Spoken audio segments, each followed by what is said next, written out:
Okay, hello, this is Sir Riel again. And in this video naman, I am going to discuss the content of your course syllabus. But before that, summarization lang tayo ng naging discussion natin kanina. Again, hindi kasama ang attendance sa grading system. Pakinote ito. 70% ang passing percentage equivalent to 3.00. For working students, magpapaalam kayo ahead of time, especially sa midterm and final exam week natin. So no deduction sa mga late submissions. Pero once na yan ay na-checkan ko na isang buong class at naiwan yung sayo kasi late, automatic zero. So video discussion, learning modules, instructions, lahat ng learning materials will be uploaded on Google Classroom. Again, CVSU Gmail account po ang gagamitin. Yung mga wala pang CVSU account, paki-hold yung activities nyo kasi ipapasa nyo ulit yan. Pakigamit mo na yung personal Gmail. And then, synchronous and asynchronous classes tayo pero hindi naman mandatory ang synchronous class. More on ano lang yun, kumustahan, some clarifications, some presentations. Pero once na may work kayo, paki paalala sa akin, magpaalam kayo lagi na maaga. Okay? So now, let us proceed. So Republic of the Philippines, Cavite State University, Imus City Campus, Imus City, Cavite, Department of Social Sciences and Humanities, course syllabus for first semester, academic year 2021 to 2022 with the course code GNED 9 and the course titled The Life and Works of Jose Rizal.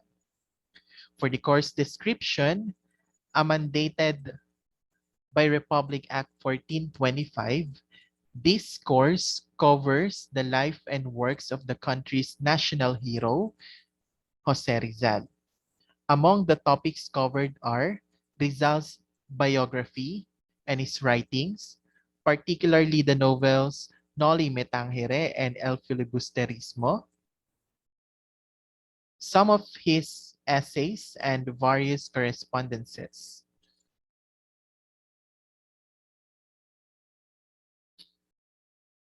Okay, so this course syllabus will be uploaded sa inyong Google Classroom, sa ating Google Classroom. Yung course syllabus natin, yung guidelines ng mga teachers and also the students, kung ano yung gagawin natin every week. So I am going to discuss sa inyo paano nyo siya titignan para makapag-ready kayo for our upcoming activities. Okay. So paki-check ito, paki-note. Week number, kung ilang week or weeks natin siyang gagawin. Intended learning outcomes or the ILO. So yan, mababasa niyo naman dyan. After the completion of the chapter, students will be able to first, know the different classroom policies, requirements, course content, and gender and development, or GAD. Enumerate the different classroom policies and requirements. Ayan, paki-note nyo na lang ito. Next will be the topic. Ano ba yung topic natin this week? So we have course orientation. Next, we have teaching and learning activities or the TLA. Pag sinabi nating TLA, yung instruction ng activity, ano yung gagawin natin. Mode of delivery, of course, distance mode since pandemic. Lahat ng instruction materials natin, learning materials uploaded sa Google Classroom. Resources needed, paki-note ito. And then we have outcomes-based assessment or the OBA. Ano yung output na gagawin or kailangan mong ipasa? Kung yung TLA, yung instruction, yung OBA naman, yung output na gagawin mo. And due date of submission of output. Ayan, ganyan nyo lang siya titignan. So for week number 1, so this will be our week number 1 kasi last week hindi tayo nag-meet. So ngayon yung week number 1 natin. Here is your ILO. Topic will be orientation or course orientation. So for this, ano yung ipapasa nyo sa akin? 1-page reflection paper. Paki-check nyo na lang yung questions dun sa first video ko. Tapos kailan po ang deadline of submission? 3 days after the meeting. So kung Monday tayo nag-meet, ang deadline niyan ay Thursday pa. Okay?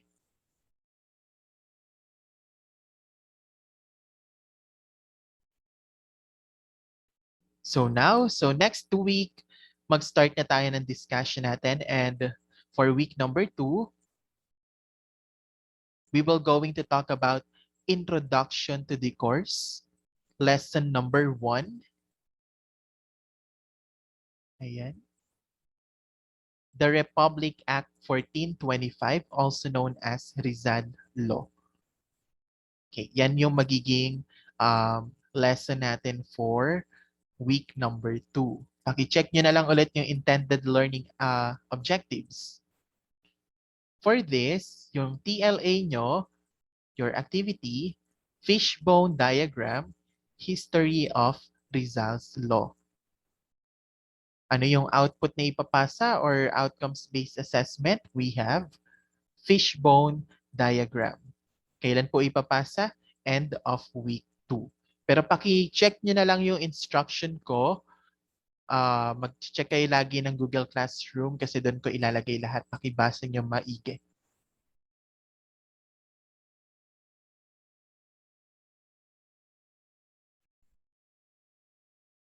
Okay, let us proceed with week number 3. In week number 3, we have the ILO.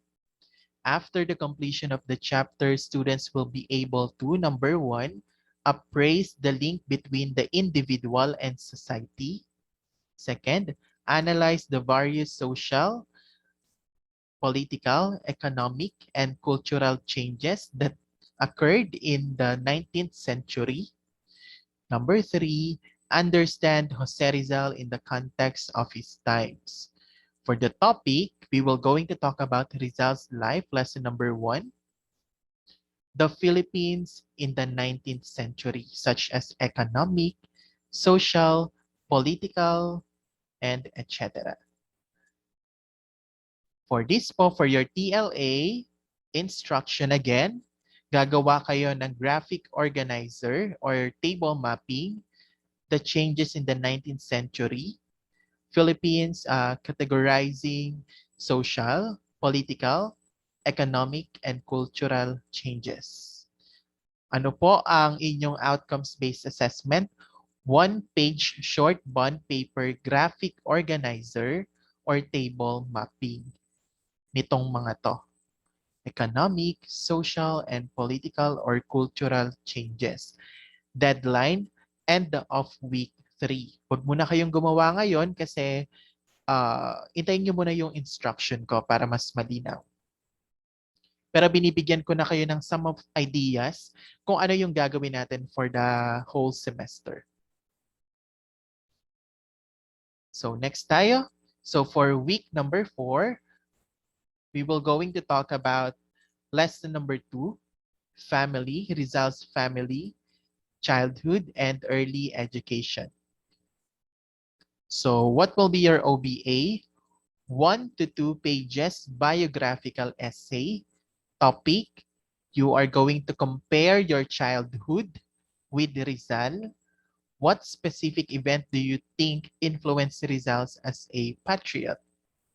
So deadline is end of week 4.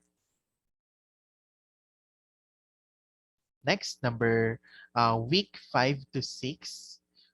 We will going to talk about Rizal's life again, pero it has something to do with higher education and life abroad. Yung pag-aaralan naman natin ang ang kanyang higher education at ano yung naging buhay niya sa abroad kasi marami siyang pinuntahang mga bansa. Okay? So for this, ano yung ipapasa niyong OBA or output? 1 to 2 minutes video presentation. Ang gagawin nyo dito ay gagayahin nyo lang kung ano yung natutunan nyo dun sa lesson natin. For example, pwede kayong mag-video na pinaparangalan si Rizal sa Ateneo or sa UST or sa ibang bansa and etc. Paki-wait nyo ulit yung instruction ko. Deadline of submission, end of week 5. And also, for week number 6, magpapasa kayo ng 1-page reflection paper about the film. So, manonood kayo ng film about Rizal. Deadline of submission is end of week 6. Provided ko naman yung inyong questions tungkol dito sa movie na ito. Okay? Paki-wait nyo na lang din yung some of my instructions. So week 7 and 8, we will going to talk about Rizal's life, exile, trial, and death.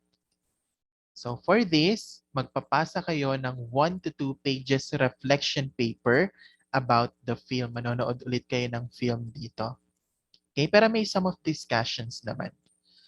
So deadline of submission will be end of week 8. For week number 9, we will going to have the midterm exam, written exam via Google Forms.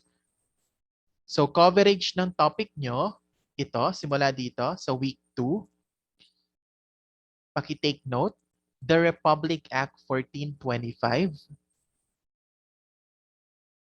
the Philippines in the 19th century, Rizal's family, childhood, and early education, Rizal's higher education and life abroad, and Rizal's life, exile, trial, and death. Yun yung magiging coverage ng midterm natin. I just want to remind you na mag-aaral. Okay? Kasi very important ang midterm exam. Paulit-ulit kong sinasabi na ito ay 20% of your overall grade. Huwag nating ibabagsak. So next tayo. So week number 10. So alisin na natin yung week number 10 kasi after the midterm exam, meron tayong 1 week na pahinga. So wala muna kayong gagawin. Wala kayong activities na gagawin for week number 10 sa lahat ng subjects and even your teachers. Pahinga muna tayo. So magiging week number 11 na ito. So for our topic, we will going to talk about annotation of Antonio Morga's Successos de las Islas Filipinas.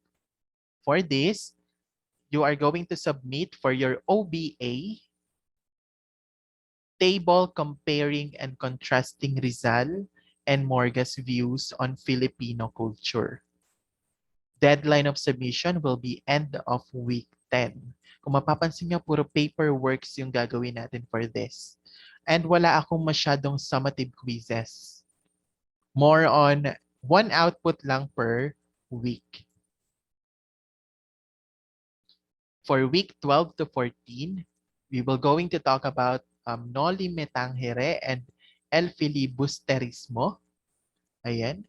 So mahaba-haba rin siya, 3 weeks din. Okay. So paki-note nyo itong OBA na kailangan nyong ipasa. So write an essay with the aim of addressing the questions. What are the anti-modern aspect of colonial society portrayed in Noli Me Tangere? Why can modernity be considered as a central problem, etc. Okay? Deadline of submission will be end of week 13. And also for week 14, you are going to have this one, compare and contrast and show continuities and or changes in results ideas expressed in the Noli and Fili. Deadline of submission will be end of week 14. Okay. For week number 15, we will going to talk about the Philippines a century hence. For your OBA or outcomes-based assessment, you are going to submit an essay writing 1 to 2 pages. So here is the instruction. Write a response to Jose Rizal with the students situating themselves a century after Rizal's time. So deadline of submission is end of week 15. Okay. Next tayo.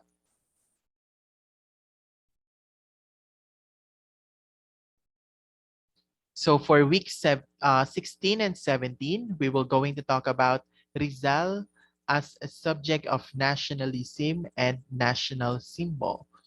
So I think madali na to. We will talk about what is bayani or kabayanihan and some of our personal symbols also. For this, a student will create a cluster diagram on the values highlighted by Rizal's life. Here is the guided question naman. So, ayan. Andyan naman yung deadline of submission. Paki-check nyo na lang. By the way, magkakaroon kayo again ng copy ng syllabus para makapag-ready kayo for our topics and also for our outcomes-based assessment. And lastly, for your week number 18, for your final examination, so magkakaroon tayo dito ng debate, no? Group debate, pero I am planning na hindi yung classmate nyo yung kalaban nyo, although iba by group ko kayo. Ang debate nyo rito ay ibang section or makikipag-coordinate ako sa General Trias City Campus sa mga nagtuturo ng The Life and Works of Jose Rizal. So I think maganda yon para para iba yung inyong kadebate. Yung mga third year and fourth year na BS Psychology ng General Trias City Campus, no? So wag tayo magpapatalo, no? Okay? So ayan, topic will be Rizal versus Bonifacio as their national hero and why.